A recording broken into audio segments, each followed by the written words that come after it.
अगर आप मोटरवे पर M2 इस्लामाबाद की तरफ से लाहौर आए हैं तो टूल प्लाजे पर 1 दर्जन से जायद बूथ हैं। हर बूथ में एक मोहतात अंदाजे के मुताबिक 1 मिनट में 6 गाड़ियां गुजरती हैं और यही एक बूथ 1 घंटे में 360 गाड़ियों की गुजरगाह है। इसी तरह 12 अदद बूथ से 4320 गाड़ियां 1 घंटे में गुजरती हैं और 24 घंटों में तकरीबन 1,03,680 गाड़ियां गुजरती हैं। इस्लामाबाद से लाहौर तक एक कार का टैक्स 1,000 रुपया है और इसी तरह बड़ी गाड़ियों का 4-5 हजार तक टैक्स चला जाता है। हम अगर एवरेज एक गाड़ी का टैक्स सिर्फ 1,000 रुपया भी लगाएं तो इस हिसाब से 24 घंटों के अंदर ये प्लाजा कम से कम 10.5 करोड़ रुपए जनरेट करता है। इस तरह मुल्क भर के मोटरवे और हाईवेज पर इन टूल प्लाजों की तादाद गिन लें और फिर इनको करोड़ों से ज़रब दें तो सिर्फ टोल टैक्स की मद में रोजाना के हिसाब से अरबों रुपए हुकूमत के खजाने में जमा हो रहे हैं।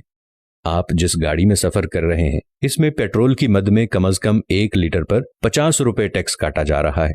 आप हिसाब करें कि रोजाना लाखों गैलन के हिसाब से जो पेट्रोल डीजल कंज्यूम हो रहा है इसका टैक्स भी रोजाना अरबों रुपए के हिसाब से हुकूमत के खजाने में जा रहा है।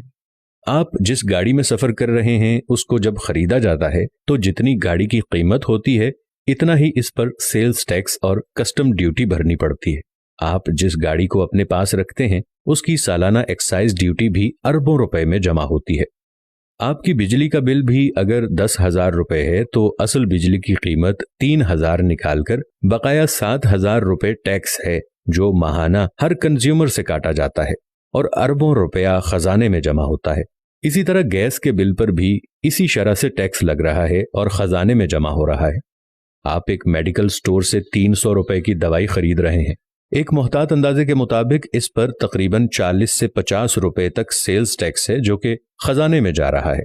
आप होटल में खाना खा रहे हैं और आपका 5,000 बिल आ गया तो इस पर तकरीबन 500 के करीब आपसे टैक्स काटा जाएगा।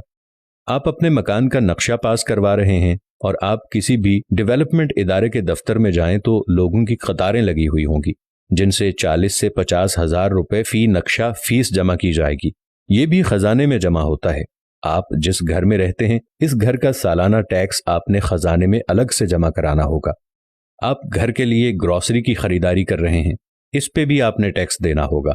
अगर आप पढ़ रहे हैं और अपने लिए किताबें और पेंसिलें खरीद रहे हैं इस पर भी आप टैक्स दे रहे हैं। आप किसी सयाहती टूर पर जा रहे हैं तो कई जगहों पर नाके लगे हुए होते हैं और TMA के नाम से आप पर टैक्स लिया जा रहा होता है। आप बैंक में पैसे जमा करवाते हैं या निकालते हैं, इस पर भी आपने टैक्स देना होगा। हत्ता कि आप मर गए हैं और डेथ सर्टिफिकेट बनवाने के लिए आपके अजीजो अकारिब को टैक्स देकर यह सर्टिफिकेट लेना पड़ेगा। इसके अलावा हुकूमत के पास ऐसे बेशुमार असासे हैं जिन्हें बेचकर अरबों रुपए हुकूमत के खजाने में जा रहे हैं। जैसा कि हाल ही में इस्लामाबाद के ब्लू एरिया में CDA ने अपने चंद कनाल का प्लॉट 8 अरब रुपए में बेच दिया। ये ना पहला प्लॉट था और ना ही आखिरी प्लॉट है।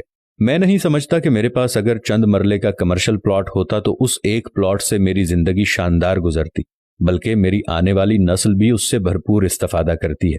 मेरे पास अगर छोटा सा कारखाना हो तो हमारी अगली नस्ल इससे फायदा उठाती है। एक ट्रांसपोर्टर के पास एक आध बस या ट्रक हो तो उसकी पूरी फैमिली की किफालत उससे होती है। मगर सवाल यह है कि जिस मुल्क में अरबों खरबों के टैक्स रोजाना की बुनियाद में इकट्ठे हो रहे हैं वो क्यों मफलूकुल हाल है और दुनिया के सामने हाथ फैला रहा है। अब तो हुक्मरानों से हिसाब करना होगा और हर शहरी ने उठना होगा। सियासी जमातें बेशक कुछ भी ना करें मगर हमने इस मुल्क को बचाना है और अपने मुल्क के लिए हम ही ने सोचना है।